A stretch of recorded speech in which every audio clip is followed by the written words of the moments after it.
What was the worst thing you saw at a sleepover? It was a friend's birthday sleepover, so there were quite a few of us.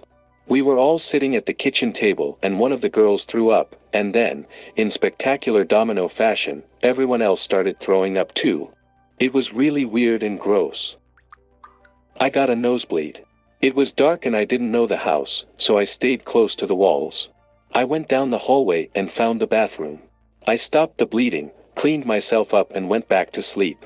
In the morning, the mother came in desperate to make sure everyone was alive, after seeing smeared and bloody handprints all over the hallway. Once I stayed at a friend's house to sleep. I got up to get some water and his grandmother was sitting there drinking wine, and she said, "Come, sit down," and started telling me that I should never get married, that starting a family ruins your life, and I don't remember what else. The next day I told my friend, and he said that every night grandma gets up to drink wine. I visited a friend's house for the first time, and I couldn't find the bathroom during a sleepover. In the middle of the dark night, I was confused, and ended up peeing in the closet. I was about 10 years old. I was at a sleepover with about 15 guys from my class. We were under 10, so we hadn't seen no porn yet. And at about 3 a.m. they started saying Slender Man was outside. I went to sleep in fear. One time I had a sleepover with a friend. It was fun as we watched movies, ate junk and laughed quite a bit. The problem was that when sleeping, my friend told me not to worry about noises in the night. When I was trying to sleep, you could hear a knock on some door. No one in the house got up to investigate. It was very traumatic to hear those knocks and then scratches. Also, I think I saw a face in the window. My friend the next morning said, "Ah, that happens often. Don't worry." I threw up on my cousin's Christmas tree in the middle of the night at her house. I still get teased about it. One night when I slept at my friend's house, I wake up in the middle of the night because I feel sick. However, my friend wasn't in his bed and both clocks were broken and stuck, at some random time like 1:38 a.m. or something. I was convinced that time had frozen and they all disappeared. I remember crying and being too scared to go downstairs to look at the clock in the microwave. Eventually, I went into his parents' room and woke his parents up. My friend was also sleeping in his parents' bed.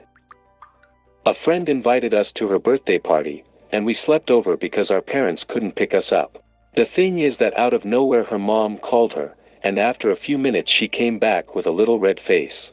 A friend told her half-jokingly, "You look like you were beaten," and she said, "My uncle just passed away."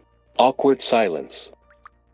5 of us at a school friend's mom's house. We were between 17 and 18 years old. I woke up and there were 4 of us. The one missing was doing it with the boy's mom in her room. The worst part? Apparently it wasn't something new. The mom had been bothering her kids' friends, and doing it with them to make her ex-husband jealous. When I was little in my house there was never any junk food, and one time when I slept over at my friend's house, I ate a whole container of cookies while everyone was asleep, and then put the container under their little sister's bed, who they later blamed for it and got her in trouble. I woke up spooning my friend, but it wasn't on purpose. But that wasn't the strangest thing. The strange thing was that next to us were 2 male friends doing the same thing. Since I had woken up earlier, I took a picture of them and I teased them with that from time to time.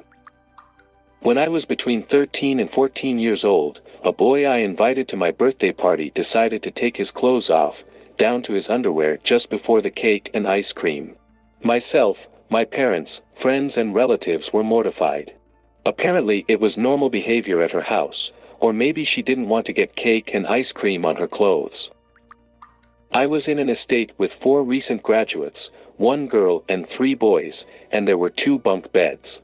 I slept on top of one, and in the middle of the night I was awakened by some sounds, and I realized that below me they were having sex, but it was between my 2 boyfriends, and one was calling the other, Captain. I never got to see them in the same way. One of my friends in high school bullied me all the time, and treated me badly when I stayed at his house with other friends. One time he told me to go get him a glass of water, so I went upstairs, poured him a glass of water, dipped my balls in the water for a few seconds, and then gave it to him. I don't remember what we were looking for, but another friend and I went through our friend's parents' bedroom drawers, and found a VHS tape. We were curious and idiots, so we popped the tape in to see what was on it. Our friend walked in while we were watching his parents having sex. His scream was the most shocking and horrifying thing I have heard to this day. Playing with matches. For years I thought I had burned down my aunt and uncle's house when I was staying with them. My cousin and I would light matches in the kitchen and throw them into the sink to put them out. The head of one flew off and landed on the shelf. Checking the sink, still smoking, we couldn't find it. It was the 1980s, so all those "kids don't play with matches" ads were everywhere. Hours later, we were awakened by my aunt telling us to get out of the house because it was on fire. I watched her house burn to the ground, and I was terrified to tell them what we had been doing earlier. I knew we had done it, and I carried that guilt for years. When I was about 15, many years later, I finally told my aunt. She started laughing and, after realizing that I had been thinking about this all along, she hugged me and explained that it had been the wiring in the back bedroom.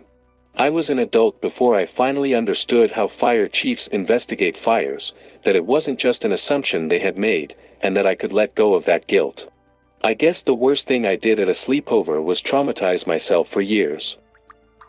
My friend invited me to a sleepover at her house, since her brother would also be calling 6 other friends. We were talking about normal things, boys, movies, series, etc. At that moment, one of the guys came to our room, told me to go with him, and I went, since he was one of my friends. He pulled me into the room where they were, and I saw one of them in the middle of the room, peeing in a jar with a Cartman figure from South Park inside. I just laughed and walked out of there. I haven't been back to that house since. When I was at a sleepover, a friend who was lying next to me started touching himself while looking at his phone. I think he thought we were all asleep, because he didn't bother to moderate his volume. Spoiler, I was not asleep. A friend of mine would joke around sometimes, and talk to my friends as if they were a couple. This made it quite uncomfortable, and despite us telling him to stop, he wouldn't stop. One day he invited us to a sleepover and tried to pull a guy's pants down. We hid in his winery for the whole night, and never went back to his house. We cut off contact with him months later.